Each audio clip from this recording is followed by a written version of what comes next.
Tia. Thanks for joining us, and thanks for coming today to share your experiences about breastfeeding as a young mum. So I've got some little notes here because just to ask you some questions. Is that okay? That's fine. Lovely, thank you. Can you remember, looking back when Luna was born, those first few days and how it felt to breastfeed?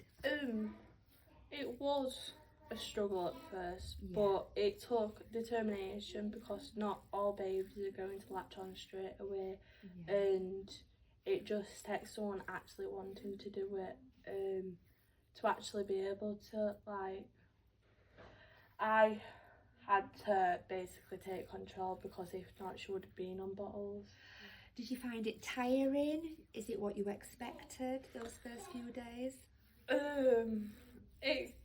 It can be tiring and it can also be dehydrating because obviously they're taking some of your like fluids and stuff to take calcium from your blood system, so it can be very dehydrating and tiring. Yeah. But as long as you always have a drink and obviously make sure that you've got all the proper things in place, then it should be okay. Yeah, they say that always have a drink next to you when you're feeding and when you're not feeding, don't you, to replenish them fluids. Brilliant. So what motivated you to continue breastfeeding? Because Luna is 14 months old now and you still breastfeed. Luna. Is it Luna, that relationship you've got with Luna? I did try switching to bottles, but every time I tried switching to bottles, she used to smack the bottle away or never take the bottle, or she didn't really do well with bottles, or she used to physically grab my boob and take it. So she was telling you what she needed. Yeah. So it sounds like Luna's needs came before everything. Yeah. And as we know, the longer babies breastfeed, the more benefits there are for you and your baby. Did you know about any of those benefits, health benefits for both of you? I know about quite a few, to be fair. Yeah. I didn't know about many to do with myself because I never really did the research about myself, but I did about my child because obviously I wanted to weigh the options. And it's really, really good because obviously it helps with antibodies. It's good for all sorts of different stuff. Definitely reduces the risk of a lot of infections and obesity in later life, heart disease. And obviously you've just said that you didn't really know a lot about the benefits for you. I mean, the biggest ones are really about it does reduce the risk of some cancers like breast and ovarian. So as you get older and in later life, that you've reduced that risk by continued breastfeeding. So it's got massive health benefits for you and Luna. Well done. So we know that breastfeeding can provide food and comfort and protection. What is it that helped you decide to breastfeed? What was that kind of hook that you thought, I'm really determined to want to breastfeed my baby? Can you remember? Or did it just come as a natural feeling? It's mainly because even if you look at all the formula boxes and everything to do with that, it even says on them specifically breastfeeding is breastfeeding is the thing that you're supposed to do, but formula is just a substitute. It's only there for people that can't or don't really want to be fair. Yeah. But breastfeeding has always been the natural source since way back, and I'm more of an old soul, so I've always been the kind of person to want to share my body and stuff like that, want to help do whatever I can to help my child, and if that means sharing my milk and stuff, that's her supply, so I'd happily do that in a heartbeat. Wonderful, that's a lovely way to look at it, that you are an old soul and that breastfeeding is the most natural way to feed your infants. Well done. So breastfeeding and mental health are closely linked, we know this, and we know that breastfeeding can reduce some cases of postnatal depression. However, if breastfeeding isn't going well and you have little bumps along the way and some challenges, it can impact on mum's mental health. Have you experienced any of these bumps along the way?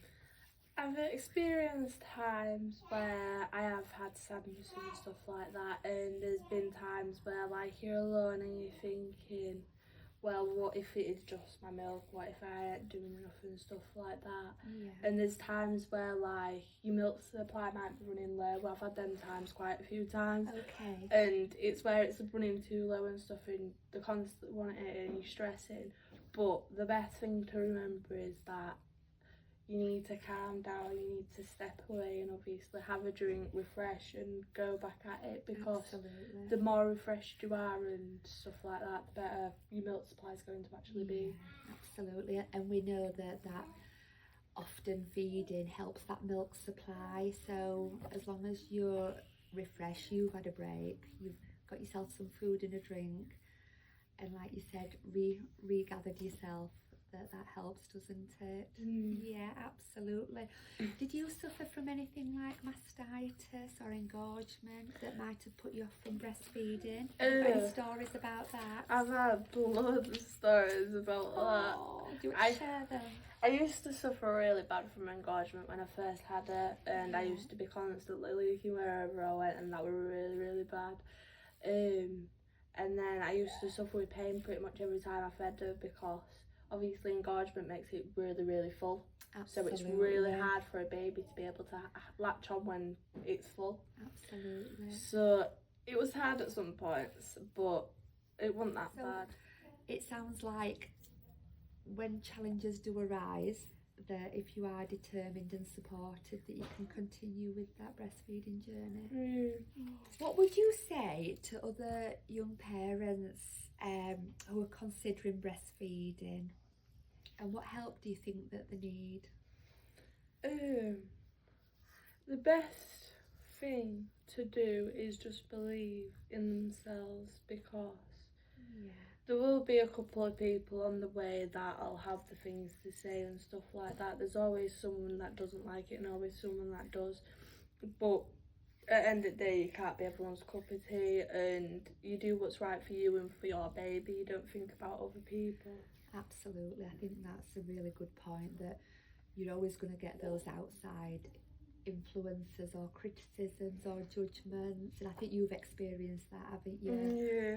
But you've been really true to yourself and really dug your heels in and been determined to follow your hopes and dreams with breastfeeding, haven't you? You've achieved it. Yeah, are you proud of yourself? I still don't understand how I did it. Well, you have done it, and Luna's still breastfeeding, you're still enjoying that relationship and journey. Would you advise any other young person to reach out for support if they are kind of undecided, or what support do you feel like would help them? It is better to reach out for support and stuff like that, because sometimes you can feel absolutely alone in it, and obviously there's not that many people out there that actually do it as much anymore, because of how much criticism actually is in the world. It's deteriorated so many people away from it, that the best thing to do is reach out to people like Fab and stuff like that, who actually help with breastfeeding, because it's a lot better to try and see and like learn about something and then decide that you don't like it, than to just decide that you don't like it without actually trying or actually putting some effort in. Absolutely. Because there's a lot of support out there, and you're right, there's Fab, there's your family nurses, there's your midwives, there's lots of places you can go now in the public that support breastfeeding, and just surround yourself around people who are positive. Well, thank you for sharing your journey of breastfeeding, and let it long continue. Thanks, Tia. You're welcome. Thank you.